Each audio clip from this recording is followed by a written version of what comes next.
거룩하신 하나님, 하나님의 선하심은 영원하고 하나님의 사랑은 변함이 없으셔서 지속적인 움직임으로 흔들리지 않는 사랑을 부어주시고 내 손바닥에 너를 새겼노라 말씀하신 것처럼 잊지 않으시고 기억하심으로 늘 마음에 하나님의 몸된 교회와 순결한 주님의 백성을 그 심정에 두고 계십니다. 저희의 사랑은 퇴보하기도 하고 기억했다가 잠시 잊어버리기도 하나 하나님의 사랑은 잠시도 쉬지를 아니하십니다. 그런 사랑으로 이 땅의 백성들의 모임을 생각하시는 하나님을 찬양합니다. 하나님에 의해 조명된 사랑은 자비라 불리워지고 있으며 하나님에 의해서 계시된 하나님의 의지는 말씀이라 불리워지고 있습니다. 그 말씀이 신비와 비밀을 벗고 저희에게 다가오는 바 저희들이 두 팔을 벌려 그 말씀을 맞이하게 하여 주시옵고 하나님의 거룩한 사랑을 조금이나마 맛보게 될 때마다 교회를 향한 하나님의 사랑의 어떠하심을 저희 심정에도 새겨서 기억하지 않으며 저항하여서 늘 간직할 수 있게 하여 주시옵소서. 이 시간 한국교회 모든 예배 가운데 들려지는 모든 말씀에 성령께서 함께하여 주심으로 옛 저주 아래 놓여있는 가시덤불과 같은 엉겅퀴와 같은 것들이 다 제거되어서 새로운 땅으로 기경받게 하여 주시옵소서. 예수님의 이름으로 기도합니다. 아멘. 하나님께서 오늘 우리에게 주시는 말씀은 로마서 16장 8절의 말씀을 봉독합니다. 하나님의 말씀을 경청하십시오. 또 주 안에서 내 사랑하는 암블리아에게 문안하라. 아멘. 우리가 마리아의 수고를 말할 때 수고는 그냥 행위에서 나오는 것이 아니다라는 것을 나누었습니다. 바른 지식의 기초에서 수고와 그 섬김이 나오는 것이란 말씀드렸습니다. 오늘 본문에서 또 주 안에서 내 사랑하는 암블리아에게 문안하라 라는 말씀도 마찬가지입니다. 사랑한다는 것은 감정적인 것이 아니고 늘 마음에 두고 생각하는 것에서 나온 것입니다. 그러니까 정서적으로 교제한다는 것인데 거룩한 정서를 전제로 하는 말입니다. 근데 오늘 본문은 5절에 나왔던 내가 사랑하는 에베네도에게 문안하라 라는 말씀과 동일합니다. 그래서 또라는 단어로 그렇게 시작되고 있는데 암블리아라는 이름만 바꾸어서 똑같은 문장으로 문안 인사를 하고 있습니다. 오늘 본문을 원문의 뉘앙스를 살려서 다시 번역을 하면 이렇습니다. 내가 아주 특별히 사랑하는 암블리아에게 문안하라 라는 말씀입니다. 사랑이라는 이 단어는 아가페라는 단어를 사용했는데 신적 사랑을 이야기합니다. 그러니까 아버지 되시면서 나오는 사랑을 이야기합니다. 특별히 부모의 온갖 사랑을 독차지하고 있는 외아들, 자식이 하나밖에 없는 그 외아들을 향한 부모의 사랑을 사랑한다고 할 때 그 이미지가 강하게 드러나고 있는 단어입니다. 피조물을 향한 하나님의 사랑을 부모의 사랑으로 빗대어서 그렇게 묘사하고 있는 본문입니다. 창조주 하나님 되심이 이 땅의 선하심으로 드러났고 하나님의 섬유주 되심이 이 땅의 부성애, 즉 자비하심으로 나타났습니다.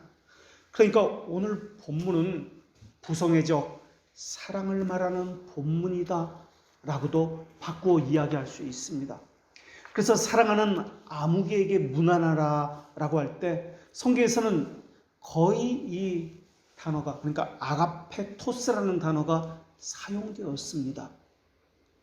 아가페토스라는 이 단어는 편파적입니다. 그 정도로 아주 소중히 여기는 주관적이고 내 사랑하는 이라는 말처럼 아주 일방적인 그런 편파적인 그런 사랑을 이야기할 때 사용됩니다. 마치 야곱이 태어나기도 전에, 존재하기도 전에 내가 야곱을 사랑하였다라고 말하는 것과 마찬가지입니다. 그래서 이 단어가 확장되어서 자식에 대한 부모의 사랑뿐만 아니라 그리스도인들 서로 간에 지극히 사랑하는 그런 의미로서 사용되었습니다.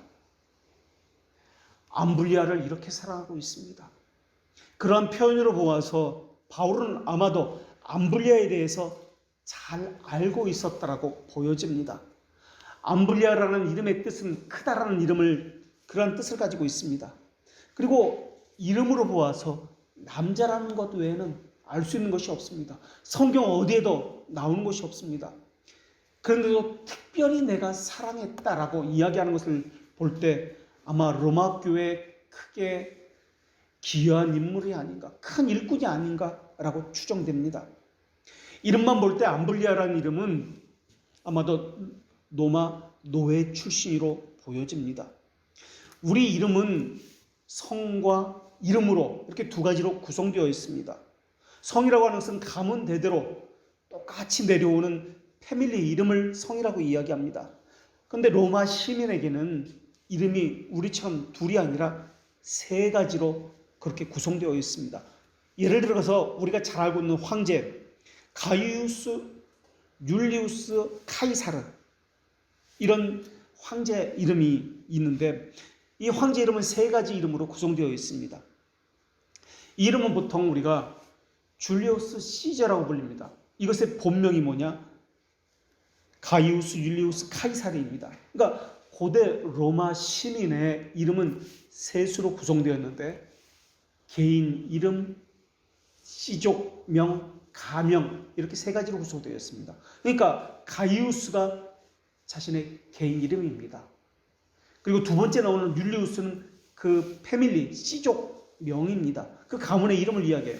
그리고 카이사르라고 하는 것은 자기를 그렇게 불러달라, 별명과 같은 것, 호칭과 같은 것, 이런 것을 이야기합니다. 그러니까 율리우스라는 가문의 이름, 그러니까 우리로 말하면 성을 이야기합니다. 율리우스가. 율리우스는 영어로 말하면 주피터라는 말입니다. 로마 신화에 나오는 최고의 신의 이름, 이 율리우스가 주피터입니다. 그리스의 제우스에 해당하는 그런 이름입니다. 그러니까 율리우스는 주피터의 자손이다 라는 뜻을 가지고 있습니다. 이 율리우스라는 이름은 유럽 전역으로 이렇게 이름이 퍼져나갔는데 남자 이름으로 율리우스라는 이 성은 프랑스에서는 줄리앵이라고 그렇게 불려지고요. 스페인에서는 훌리오, 그리고 독일에서는 율리어스, 그리고 러시아에서는 유리라고 이렇게 성이 불러집니다. 그리고 여자 이름으로는 줄리아, 줄리엣, 율리아라고 불려지는 이런 성이 율리우스라는 성입니다. 그러니까 오늘 본문에 나오는 이름 암블리아라는 것은 최소한 로마 시민의 이름은 아니다 라고 보여집니다. 그리고 우리 오늘 본문에서는 암블리아라고 나옵니다. 어떻게 보면 여자 이름처럼 아로 모음으로 끝납니다. 그런데 이것은 원래 이름이 아닙니다. 애칭과 같은 겁니다. 우리가 손흥민 그러면 손이라고 불리는 것처럼 짧게 부르는 애칭과 같은 것이 암블리아입니다. 그러니까 이 이름을 통해서 볼 때 얼마나 가깝게 바울이 애칭을 부르듯이 부르고 있다는 것을 우리가 알 수가 있습니다. 우리가 이미 배웠듯이 라틴어 이름은, 로마식의 이름은 아우구스티누스처럼 끝이 남자는 우스로 끝납니다. 그리고 헬라어는, 그리스어는 아타나시오스처럼 OS로 끝납니다. 그러니까 암블리아의 정식 이름은 암플리아투스입니다. 라틴어식이니까 우스로 끝나니까, US로 끝나니까 암블리아투스입니다. 이 암블리아가 로마 노예 출신이다라는 증거는 로마 제국 당시에 만들어졌던 최초의 카타콤이 있습니다. 그 카타콤의 이름이 도미틸라 카타콤입니다. 바로 거기에서 발견된 비문이 있는데 그곳에 암블리아라는 이름이 쓰여졌기 때문에 그렇습니다. 물론 그 인물이 성경에 바로 이 인물인가 동일 인물인가 하는 것은 정확히는 확신할 수 없습니다. 도미틸라라고 불리는 이 인물은 카타콤을 만든 여성인데 지금도 로마를 방문하게 되면 이 도미틸라 카타콤을 관광지로서 그렇게 방문하곤 합니다. 자신의 넓은 소유주를 지하 묘지로 조성한 그러한 사람입니다. 이 카타콤은 로마에서 가장 크고 오래된 카타콤으로 알려졌습니다.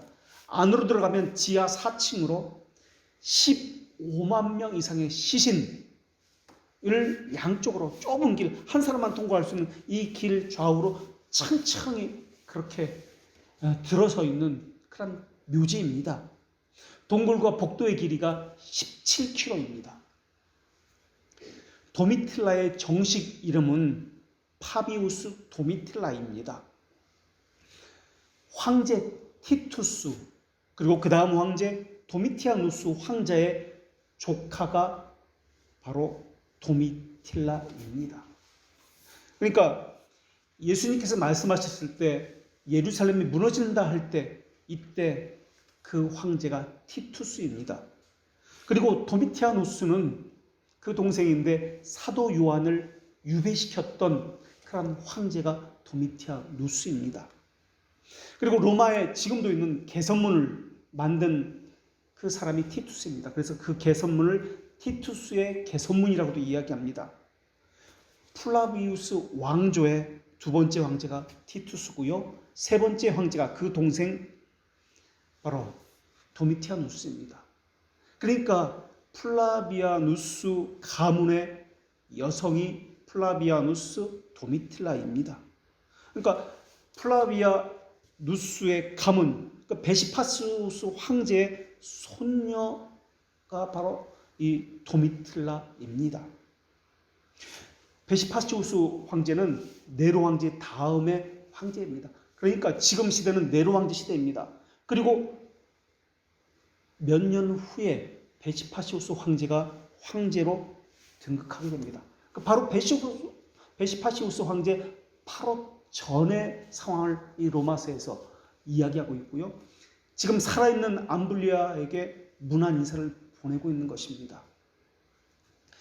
이 플라비우스 도미틸라는 로마 제국의 신을 숭배하지 않는다는 이유로 무신론자와 이교도라고 순교를 당한 사람입니다.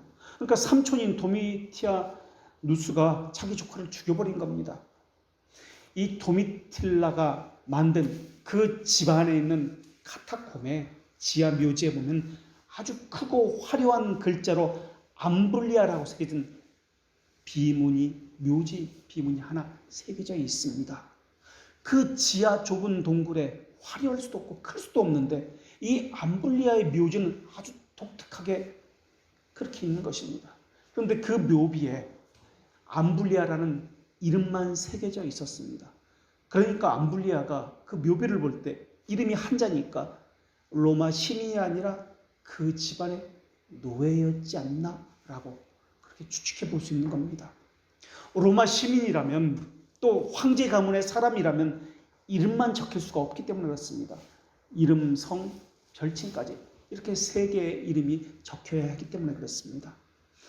그가 노예임에도 불구하고 크고 아름답고 이렇게 장식된 분묘가 따로 있었다라고 하는 것을 보면, 그리고 굵직한 이름으로 크게 이름이 새겨졌다는 것을 보면 암블리아라는 사람은 아마도 도미틸라 가족과 아주 가까운 사람이었다라고 미루어 짐작해 볼 수 있습니다.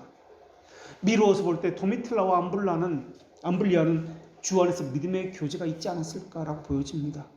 그리고 암블리아는 로마 교회에서도 아주 탁월한 일꾼으로서 존경받는 인물이었다라고 보여집니다. 황녀와 노예가 가까운 사이였다. 그게 이해가 되는 법 합니까? 신분으로 보거나 여러모로 보거나 그것은 쉬운 일이 아니었을 것입니다. 그런데 그 황제의 손녀가 또는 조카가 그 노예에 기리기 위해서 크고 화려한 묘비를 자기 집안에 만들어 주었다. 그것은 그렇게 쉬운 일이 아니었을 것입니다. 그런데 교회라는 공동체를 생각해 봅시다. 교회라는 것을 생각해보면 그것은 또 불가능한 것도 아니었을 것입니다. 사회에서는 신분을 이야기하고 지위, 직분, 직위, 부와 명예에 따라 사람이 사귀는 친구가 달라집니다. 그러나 초대교회에서는 계급, 지위, 신분, 차별이 없었음을 볼 수 있습니다. 이것은 우리나라 초대교회도 마찬가지입니다. 기록에 보면은 그 집 노예와 주인이 한 교회에 같이 다녔습니다. 그런데 장로 투표에서 누가 장로가 됐냐면 집 주인은 떨어지고 노예가 장로가 된 겁니다. 그런데 그 집 주인이 자기 종인 노예를 깍듯이 장로님으로 모셨다는 기록이 있습니다. 그런 다음에 그 다음 선거에서 장로 투표에 그 집 주인이 장로가 되었다라는 그런 기록이 남아 있습니다. 또 우리말로 하면 머슴이라고 하죠. 머슴 출신의 김창식이라는 사람이 목사가 되었다라는 것이 작년 KBS 다큐멘터리 성탄절 특집 방송으로 제목은 머슴 바울 김창식이라는 제목으로 특집 방송이 되었던 것을 우리가 보기도 합니다. 우리나라 초대교회에도 노예가 목사가 되는 경우가 많이 있었습니다. 그리고 그 노예의 주인은 그 교회의 장로가 되어서 그 노예 출신, 자기 밑에 있던 노예를 목사님으로 모시고 훌륭하게 신앙생활했다라는 기록들이 많이 있습니다. 그리고 철종 그 왕의 사촌 조카인 이재영이라는 왕손이 있었습니다. 이 황족이 목사가 된 이야기도 있습니다. 이 사람은 고종황제보다 서열이 왕의 서열이 더 없었던 사람이었습니다.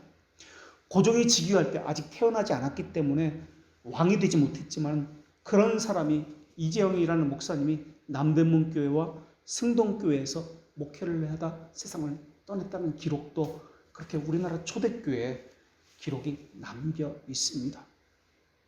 왕이 될 사람이 목사가 된 것입니다. 이처럼 교회에서는 세상의 신분, 지위 다 소용이 없습니다.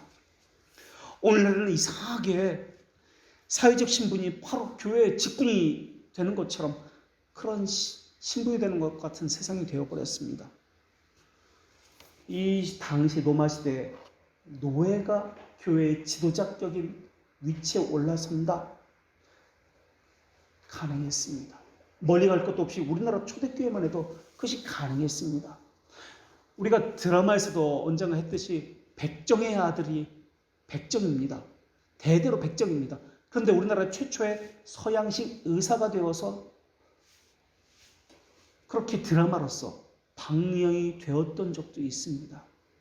최소한 교회에서만큼은 사회적 차별이 존재하지 않았음을 볼 수 있습니다.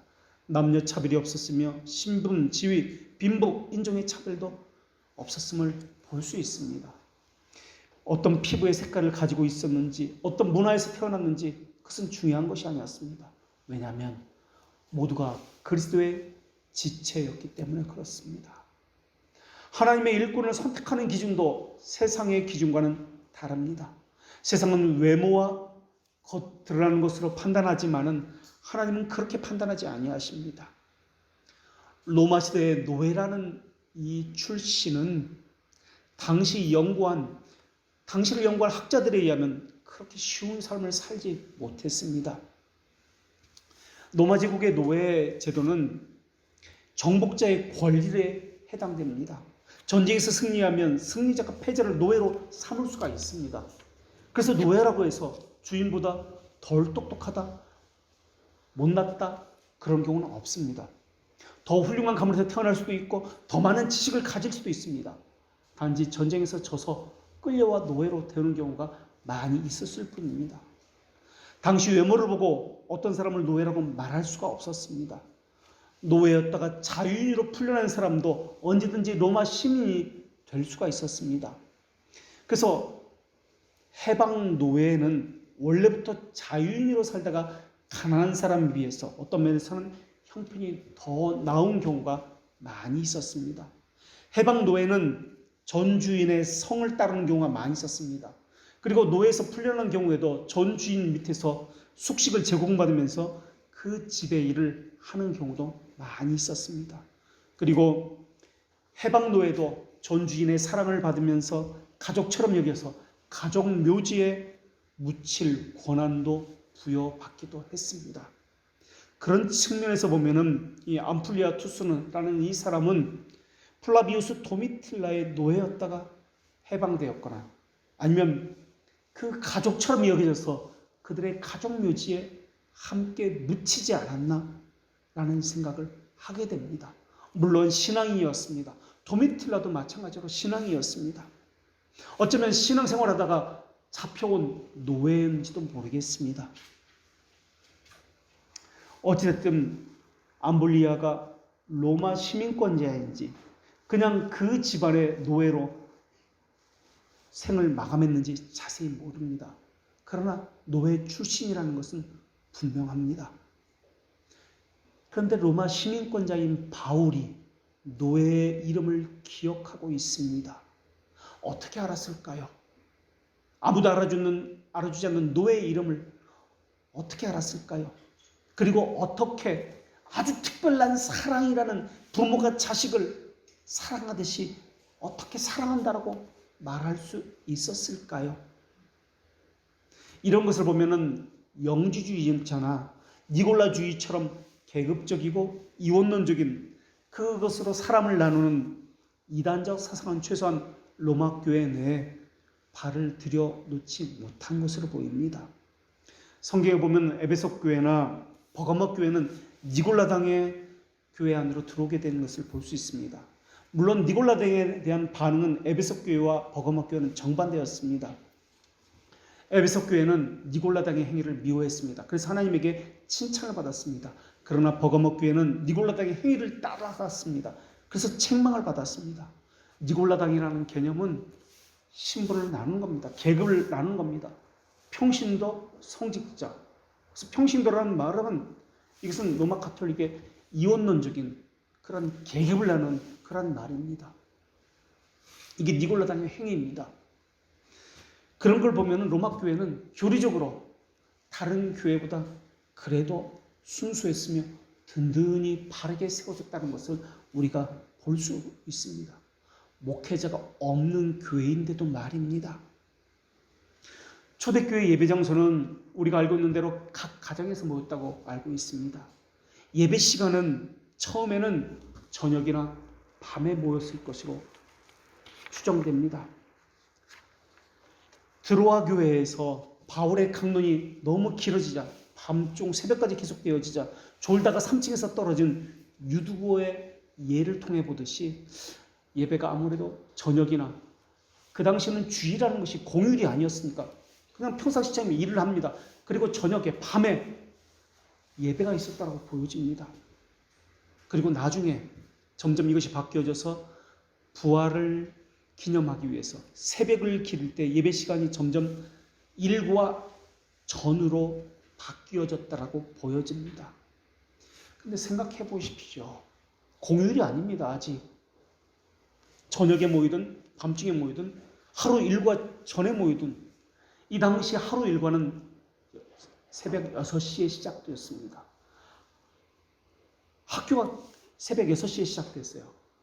그러니까 그 일과 전이라고 할 때 예배가 시작된다? 주일 성수가 얼마나 고되고 힘든 일이겠습니까? 밤에 한다고 해도 마찬가지입니다. 가로등 불빛이 하나도 없습니다. 어떤 법적인 보호를 받을 수 있는 것이 하나도 없습니다. 그런 밤에 목숨을 내밀고 예배를 드리러 가는 겁니다. 그리고 예배 끝나면 여전히 일을 하러 나가야 합니다.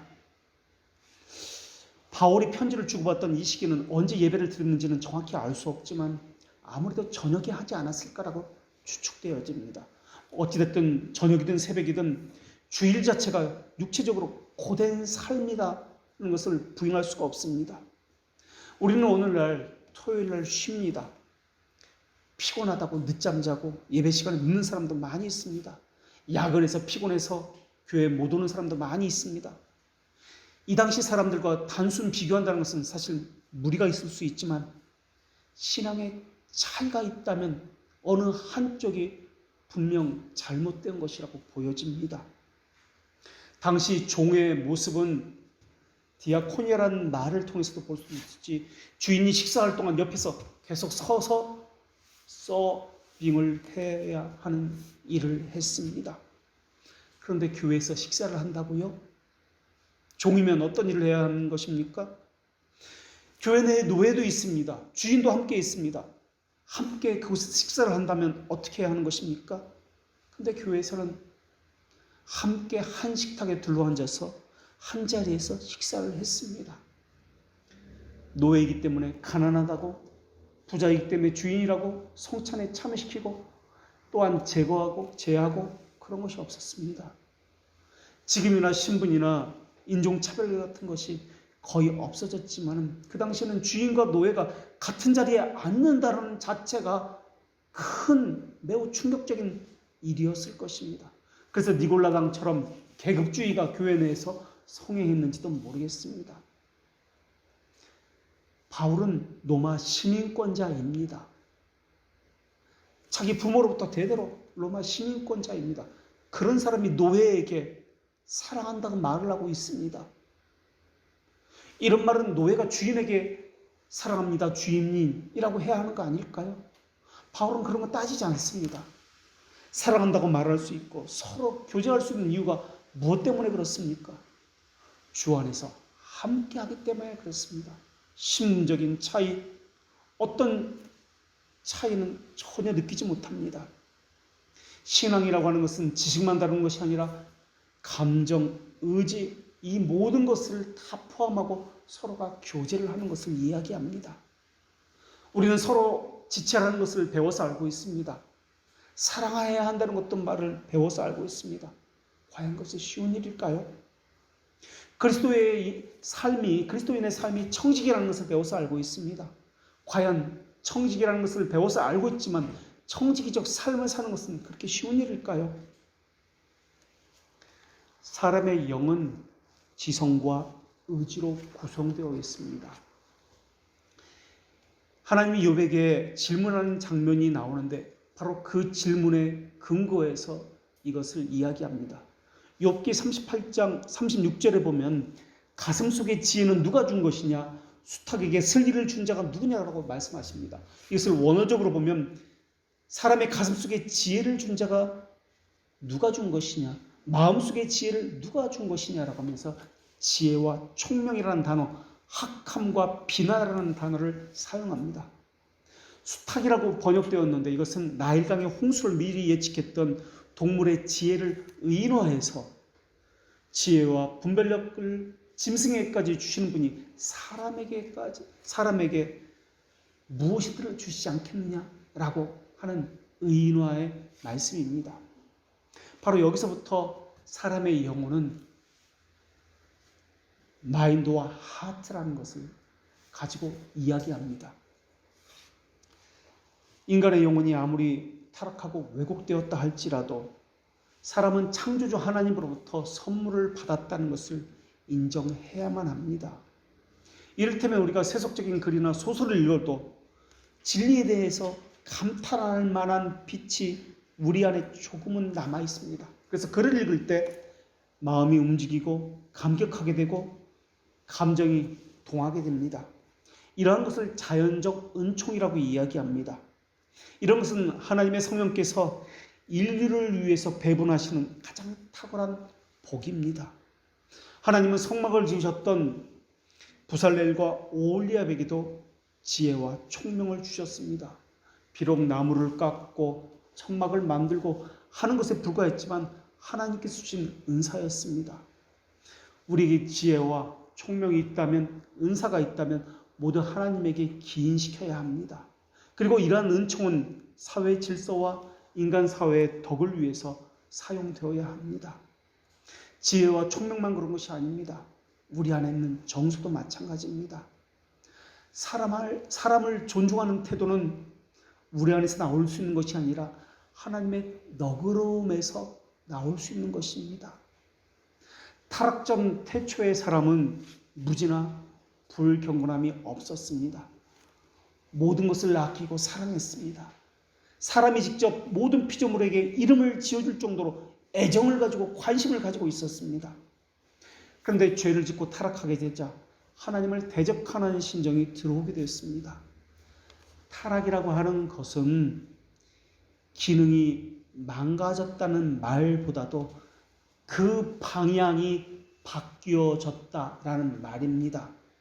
그래서 구원과 상관이 없는 것을 중시하게 되었다라는 말이 타락이라는 말입니다.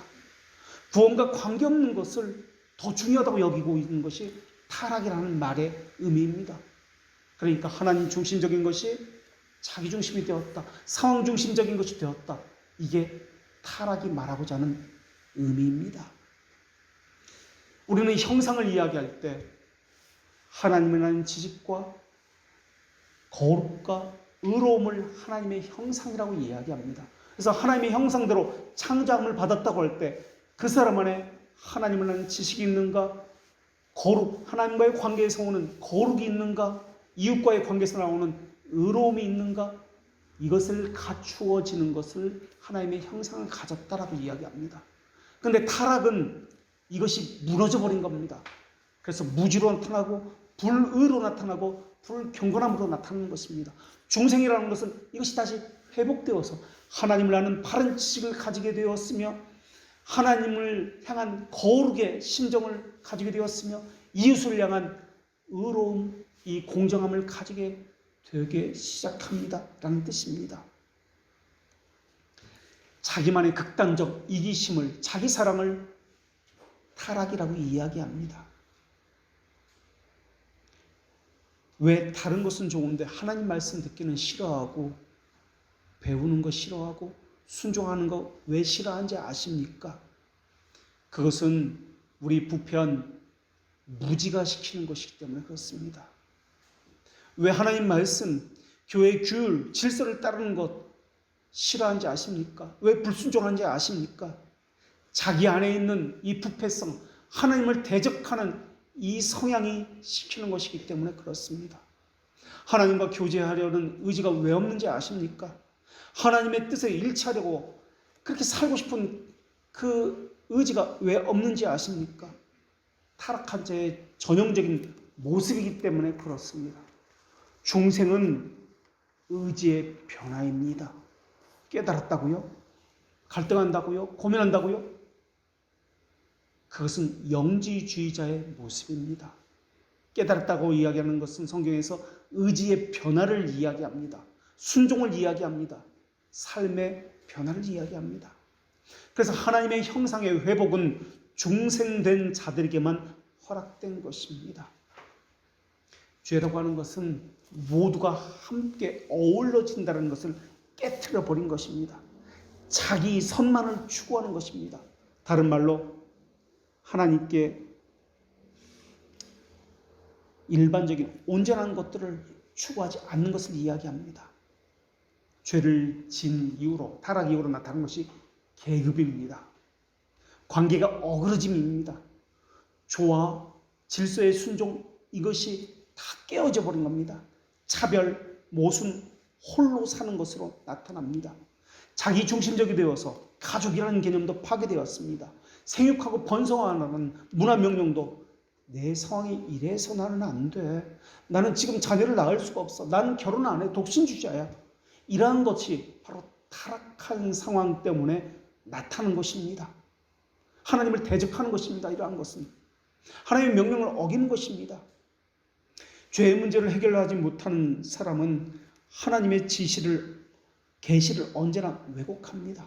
그래서 하나님을 아는 지식을 가지고 우상과 미신으로 바꾸어 버립니다. 철학적 신념을 가지고 신앙의 탈을 씌워서 신앙인 척합니다. 아무리 소고치고 수금으로 노래하고 그렇게 나팔을 불어도 그들은 춤을 추지 않습니다. 너는 나팔을 부르라, 소고를 쳐라. 중생되지 않은 자들의 전형적인 특징입니다. 타락 이전에는 그렇지 않았습니다. 모두가 함께였습니다. 모두가 하나님의 영광이라는 하나님의 목적을 가지고 그렇게 각자의 자리에서 어우러짐과 조화로움을 가지고 살았습니다. 그것을 하나님께서 보시기에 좋았더라, 토부, 선이다라고 그렇게 말씀하셨던 것입니다. 하나님의 사랑이 충만했습니다. 아름다움은 가득하였습니다. 사람은 물론 모든 피조물도 하나님을 아는 지식이 충만하였습니다. 바른 지식을 가지고 있었기 때문에 하나님을 사랑함에 있어서, 하나님을 향한 온전한 경외심에 있어서 다 가득가득 하나님을 향해서 그들의 발걸음이 늘 움직였습니다. 하나님을 알면 하나님을 사랑하지 않고는 견딜 수가 없게 되어 있습니다. 하나님을 알지 못하면 자기중심적이 될 수밖에 없습니다. 사랑은 율법의 완성이요 여호와를 경외함이 지식이 근본이라고 말씀하셨습니다. 진리를 아는데 어떻게 하나님께 순종하지 않을 수 있단 말입니까? 어떻게 하나님을 경외하지 않을 수 있단 말입니까? 자기를 낮추고 모든 초점에 모든 것의 근원이시고 중심이 하나님에게 맞추어지지 않는다는 것이 불가능하게 되어 있습니다. 왜냐하면 하나님은 믿음을 부어줄 때 이것과 함께 부어주셨기 때문에 그렇습니다. 성령님은 사람에게 의심이라는 해충을 함께 주시지 않았습니다. 불순종과 거룩함의 불경건함을 그들에게 함께 주시지 않았습니다. 하나님 중심이 아니라고요? 그리스도를 머리로 하는 교회 중심이 그렇게 생각하지 않는다고요? 자기 중심, 상황 중심으로 그렇게 생활한다고요? 그 이유는 다른 것이 아닙니다. 하나님을 알지 못하기 때문에 그렇습니다. 어떻게 이것을 인간적인 언어로 표현할 수 있단 말입니까? 실제로 하나님의 사랑을 받는다는 것을 어떻게 이것을 표현할 수 있단 말입니까? 경험해보지 않고는 이것은 알 수 없는 것입니다. 물론 경험한다 할지라도 그것을 표현하는 것은 언어의 한계를 느끼기 때문에 제대로 표현이 되지 않습니다. 사람의 언어로 가르칠 수 없는 것입니다. 오직 은혜만이 알려줄 수 있는 것입니다. 지혜롭고 슬기 있는 사람에게는 감추어지는 것, 그리고 어린아이에게는 계시되어지는 것과 같은 이치입니다. 사람은 자신의 무가치함을 발견하는 것 속에서 하나님의 아름다움을 발견하게 되어 있습니다. 신앙은 이성으로서 하나님을 아는 것이 아닙니다. 이성으로 하나님을 알아가는 것, 교리 몇 가지를 더 알아가는 것, 이것은 스콜라주의입니다. 제일 경계해야 하는 것입니다. 사랑으로 하나님을 인식하는 것이 신앙입니다. 우리를 향하신 부성에 대한 확실한 지식입니다.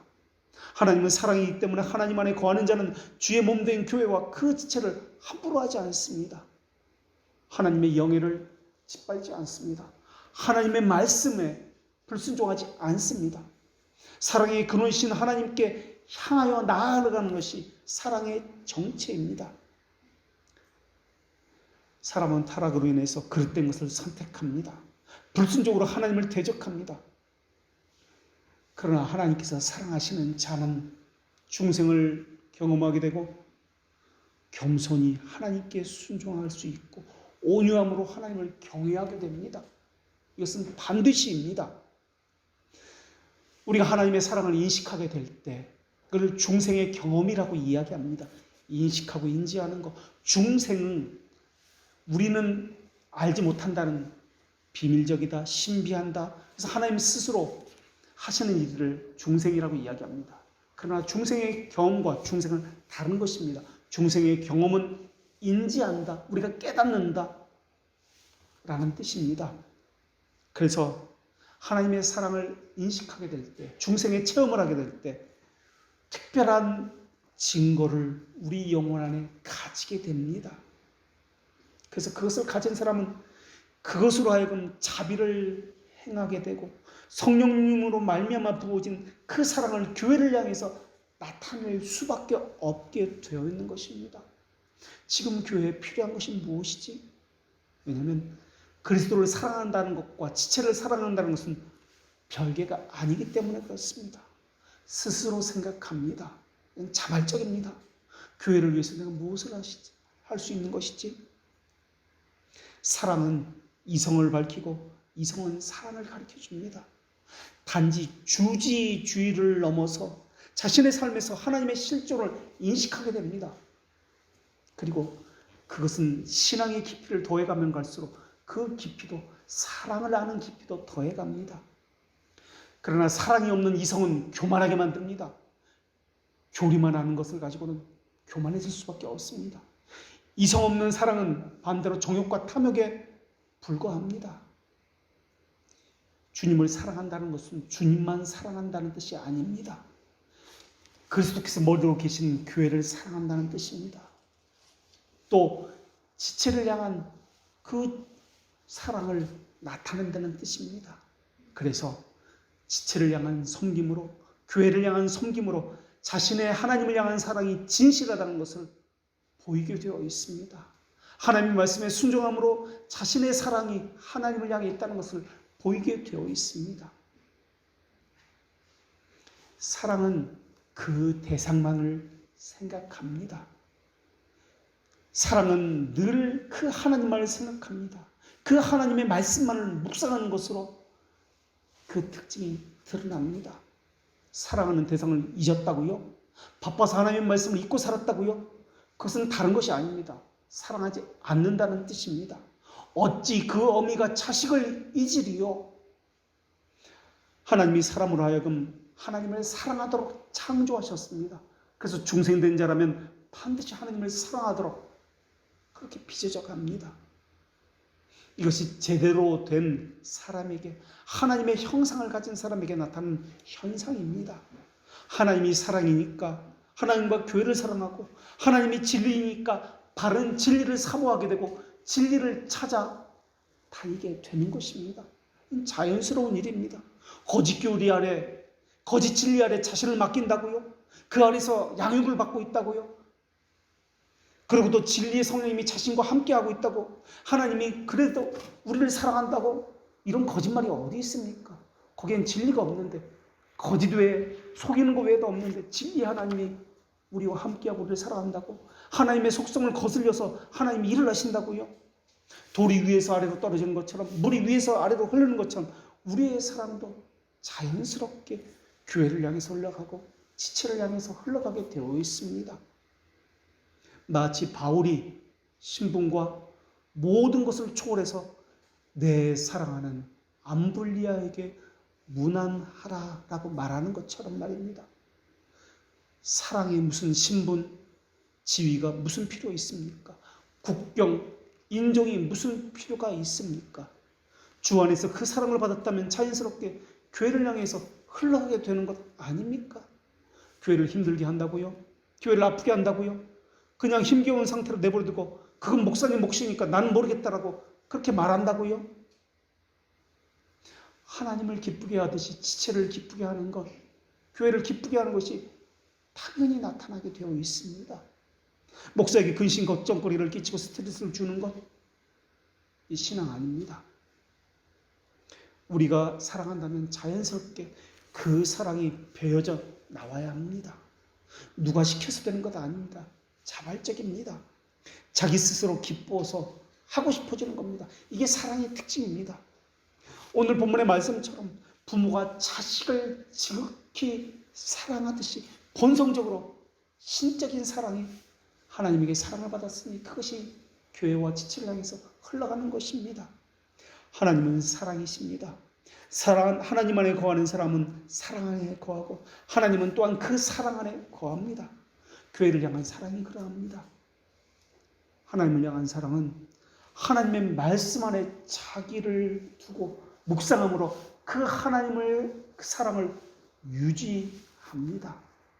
하나님의 말씀과 함께 살지 않는 사람은 그 의미를 알지 못할 것입니다. 의무적으로 억지로 성경을 읽는 경우도 있을 것입니다. 아니, 그런 것조차 하지 않는 사람도 있을 것입니다. 그런 사람은 하나님을 사랑한다는 것이 어떤 것인지 과연 알 수 있을까요? 늘 생각하는 것, 그것이 사랑입니다. 늘 그 대상을 생각하고 그 대상을 중심으로 모두 사고가, 행동이 바뀌어지는 것, 이것이 사랑입니다. 사랑한다고 하면서 생각하지 않는 것, 그 대상을 중심으로 행동하지 않는 것, 그것이 과연 사랑일까요? 사랑한다고 하면서 이용하는 것, 속여서 자기 이득을 취하려고 하는 것, 자기가 급하니까 돈을 좀 빌려달라고 하면서 의도적으로 돈을 떼어먹는 것은 사기라고 이야기합니다. 사랑이라고 하는 것은 나의 모든 것을 내어주고서라도 더 주지 못해서 미안합니다, 죄송합니다라고 이야기하는 것입니다. 그리스도께서 그렇게 하셨습니다. 우리에게 자신의 목숨을 내어주고라도 우리를 살리고 싶었습니다. 그래서 사랑의 실제가 그리스도라고 이야기합니다. 성경은 그 사랑의 실제에 대한 증거입니다. 우리를 무지에서 눈을 뜨게 하는 것은 하나님의 사랑입니다. 하나님이 자신을 우리에게 다 내어주심으로 인해서 비밀과 신비를 알려주셨습니다. 이것을 계시라고 이야기합니다. 그래서 성경은 계시입니다. 계시라는 것은 하나님의 자신의 것을, 비밀과 감춰진 것을 알려주시고 내어주셨다는 뜻입니다. 그래서 성경을 통해서, 이 계시를 통해서, 언약을 통해서 사랑을 발견할 수 있어야 합니다. 그래서 하나님과의 교제는 사랑하도록, 더욱 사랑하도록 그렇게 돕는 역할을 합니다. 하나님을 사랑하면 자기 이익을 구하지 않습니다. 그리스도께서 자신을 돌보지 아니하고 우리 유익을 구하셨듯이 하나님을 사랑하는 사람은 그리스도와 그리스도에게 속한 것을 사랑하게 되어 있습니다. 교회를 사랑하고 지체를 사랑하고 교회를 세우는데 필요한 모든 것들을 힘써 행하고 기꺼이 그것을 사랑합니다. 그것을 희생이라고 말하지 않습니다. 노력이라고 말하지 않습니다. 그분의 인격과 사역을 사랑합니다. 그분이 행하신 방식을 사랑합니다. 그분의 말씀을 사랑합니다. 온전한 사랑은 영원한 생명 안에 거하기 때문에 생명을 사랑합니다. 거기에는 자유함이 있습니다. 억압과 속박은 사랑이 아닙니다. 그러나 그 사랑을 방종으로 여기지 않습니다. 사랑에는 내가 다 내어주는 자발성이 있기 때문에, 그리고 또 기쁜 것이기 때문에 그분의 말씀 안에 거하는 것이 오히려 기쁨이고, 내가 그분을 향해서 섬기는 것이 오히려 내게는 행복과 안식이라고 여겨지는 것입니다. 물론 우리의 영혼은 사망이 이김에 삼킬 바 되고 영혼의 빛이 암흑을 압도하고 모든 것을 소유하며 하나님의 사랑만이 빛나게 될 때에 하나님에게 온전히 바쳐진 것처럼 자유함을 누릴 수 있을 것입니다. 암블리아에게 무난하라. 관심이 있기 때문에 무난하라라고 이야기합니다. 다시 말하면 사랑의 다른 표현입니다. 관심을 두기에 알고 싶은 겁니다. 아가는 이렇게 노래합니다. 나의 친구들아 먹어라. 나의 사랑하는 사람들아 많이 마셔라. 내가 잘지라도 마음은 깨었는데 나의 사랑하는 자의 소리가 들리는구나. 전도자는 사랑하는 사람의 음성을 듣고 싶어 합니다. 잠이 들었습니다. 잠을 자면서도 마음은 깨어 있습니다. 사랑하는 그분의 음성을 들을 수 있습니다. 자면서도 하나님을 생각합니다. 꿈에서도 하나님과 대화하고 하나님과 함께합니다. 자면서도 교회가 생각나고 꿈에서도 교회가 걱정됩니다. 그러한 이들을 사랑하는 자들이라고 그렇게 불리워지고 있습니다. 아름다운 옷을 입고 새로워진 그들을 다른 말로 하나님의 자녀라고 불리워지고 있습니다. 육체가 방해물입니다. 선천적 부패성이 방해물입니다. 그러나 하나님의 사랑은 궁극적으로 그 무엇으로 끊을 수가 없으며 방해받을 수가 없다는 것을 우리가 알고 있습니다. 사랑은 결코 숨길 수도 없으며 아닌 척할 수도 없습니다. 사랑은 누구나 알 수 있도록 흘러나오고 배어져 나옵니다. 그래서 하나님을 사랑하는 것과 교회를 사랑하는 것과 지체를 사랑하는 것은 다른 것이 아니라 모두가 하나로 연결되어 있습니다. 사랑을 하기에 내 잔이 넘치나이다 라고 고백할 수밖에 없는 것입니다. 그리스도의 인품의 성품의 그 아름다움을 보게 됩니다. 우리의 영혼을 끌어당기게 됩니다. 그리스도의 사역과 직임은 또 어떻습니까? 우리의 가슴을 사로잡지 않는 그분의 사역과 직임이 하나도 없습니다. 주님을 향한 우리의 사랑은 비단 우리를 사랑하신 주님의 마음에만 고정되어 있는 것이 아닙니다. 하나님을 향한 우리의 사랑이 진실하다면 우리의 사랑은 주님의 능력의 팔에도 고정되어 있을 것이 분명합니다. 주님에게는 어느 한 부분도 우리에게는 모든 것이 사랑할 만합니다. 견딜 수 없을 만큼 모두가 다 아름답고 어여쁩니다. 사랑하면 어느 한 부분만 좋은 것이 아닙니다. 모든 것이 좋기 때문에 사랑하는 것입니다. 주님을 사랑한다면 마리아처럼 평생에 모은 전 재산은 이 나디양을 주님에게 기꺼이 부어 드릴 것입니다. 아깝다고요? 아깝지 않습니다. 오히려 그분이 받아주시는 것이 내게는 행복입니다. 주님을 사랑한다면 우리는 그분의 말씀에 순종하며 살아가게 되어 있습니다. 그분의 삶을 본받게 되어 있습니다. 다른 곳에서 안식을 찾을 수가 없게 되어 있습니다. 그분 안에서만 참된 행복과 만족을, 위로를 얻을 수 있게 되어 있습니다. 교회만 생각하면 행복해지는 이유가 무엇 때문에 그렇습니까? 왜 더 해주고 싶고 더 해주지 못해서 안달이 나는 것입니까? 온통 그 생각으로만 가득 차 있습니까? 교회는 부족합니다. 아직도 많은 것이 어설프고 연약합니다. 그런데도 불구하고 교회는 사랑스러움으로 그것으로 가득 채워져 있습니다.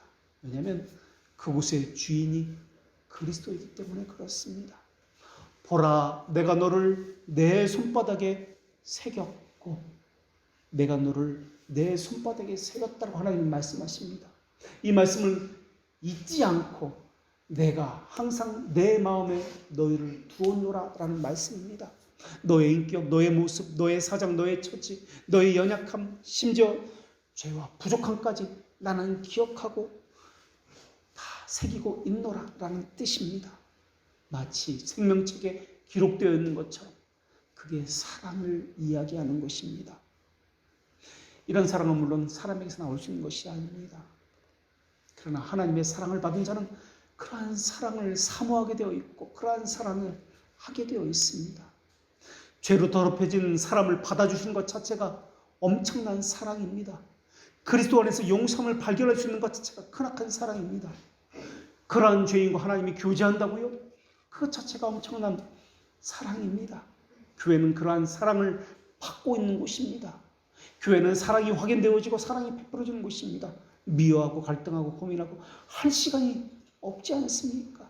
사랑하기도 바쁜데 하나님을 배워가기도 바쁜데 어떻게 갈등하고 미워하고 다투고 할 시간이 어디 있단 말입니까? 사랑한다는 것은 말과 언어로 설명할 수 있는 것보다 더 많은 것을 담고 있습니다. 사랑을 어떻게 말로 설명할 수 있습니까? 설명할 수 없습니다. 그저 사랑이라고 말을 할 때 어떤 행동들 일부분의 것을 가지고 사랑이라고 말을 하고 있습니다. 아니면 어떤 감정적인 느낌을 나열하는 것 외에는 할 수 있는 게 없습니다. 아니면 나는 이렇다라고 언어적 표현과 지성적인 어떤 표현을 떠올릴 수도 있을 것입니다. 그러나 그것은 사랑의 실체가 아닙니다. 사랑에 대해서 설명할 길은 없는데 사소한 어떤 행동을 하고 이것을 사랑이라고 이야기합니다.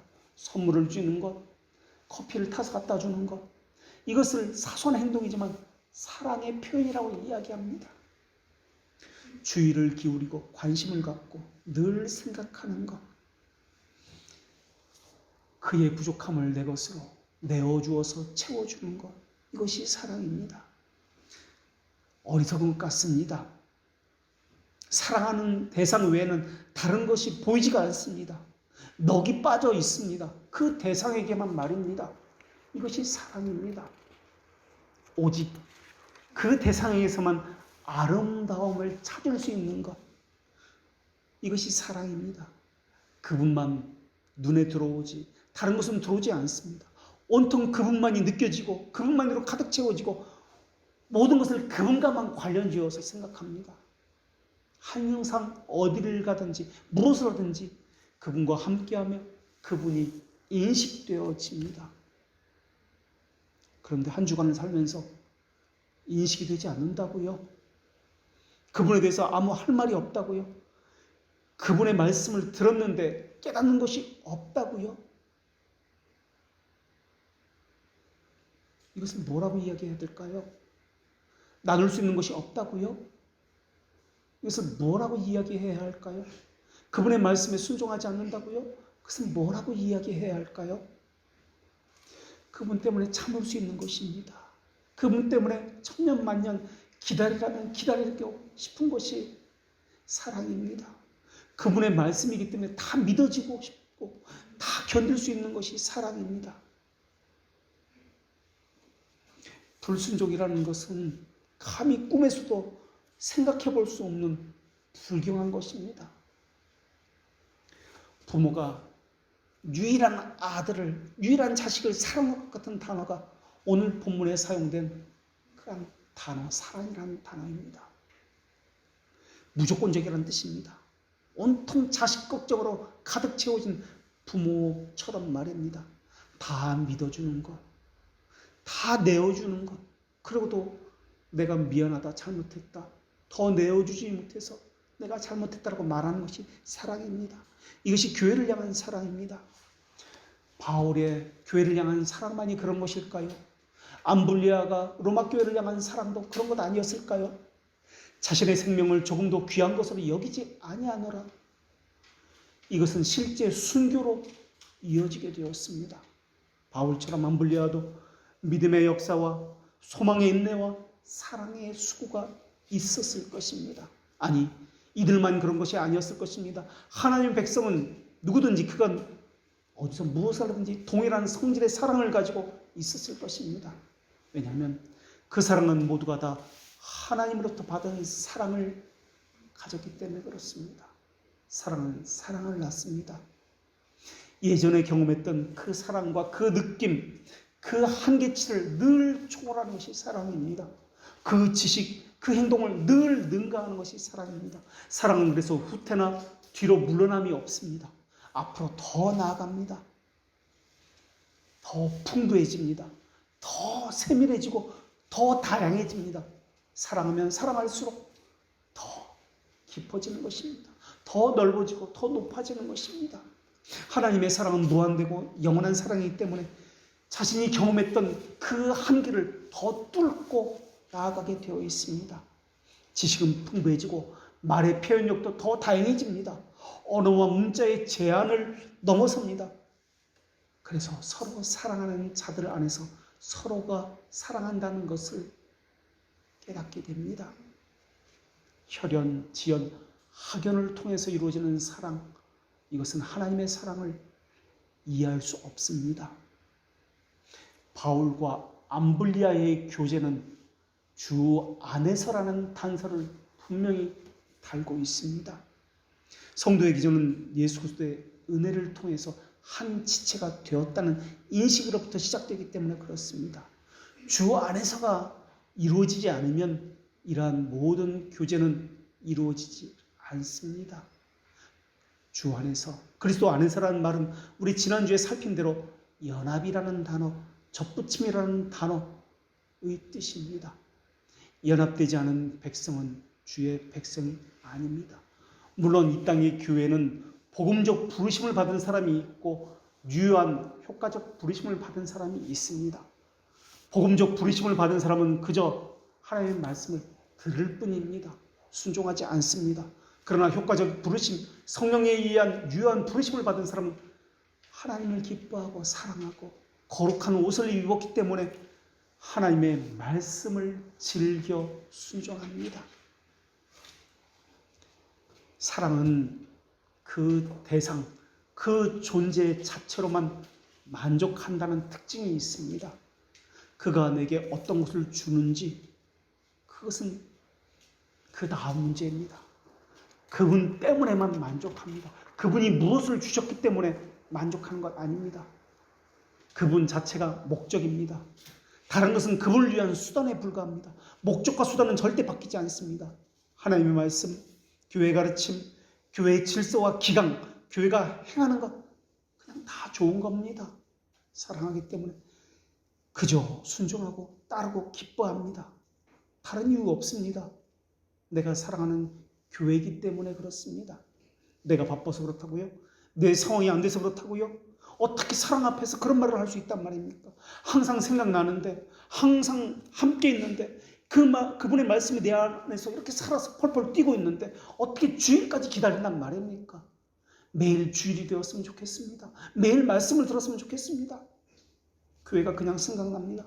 이게 자연스러운 것입니다. 봉사하고 싶고 예배하고 싶고 기도하고 싶고 무엇이라도 교회를 위해서 하고 싶은데 이것이 넘쳐나는데 어떻게 나보고 가만히 앉아있으라고 한단 말입니까?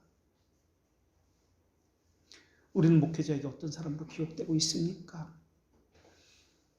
바울에게 기억되는 것처럼 내 사랑하는 암블리아라고 기억되고 있습니까?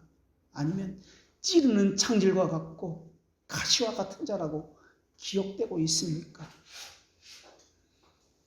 우리의 사랑은 주 안에서입니다. 인간적인 위로나 인간적인 권면은 사람을 앞으로 나아가게 하지 못합니다. 이것은 교회를 무너뜨리는 가장 위험한 독소입니다. 사랑하는 사람에게 그리스도의 멍에는 멍해가 아닙니다. 오히려 기쁨입니다. 행복입니다. 그래서 사랑하는 사람이니까 내 멍에는 쉽고 가벼우니 이 말의 뜻이 이해가 되는 것입니다. 기도하겠습니다. 거룩하신 하나님, 신학적 무지에서 오는 황폐함과 영적 무감각에서 오는 우둔함과 질서 없는 데서 오는 산만한 생각들과 하나님을 사랑하지 않는 데서 오는 나태한 형식주의가 저희들 안에 과연 있습니까? 하나님의 순결하고 거룩하시고 엄격하신 사랑이 무엇인지 배워 저희도 하나님의 사랑 안에서 그대로 순종하며 행하게 하여 주시옵고, 저희가 어떻게 거룩한 식탁에 초대를 받았는지 그 은혜를 잊지 않고 기억하고 늘 간직함으로 잊어버린 것과 대항하여 싸울 수 있게 하여 주시옵소서.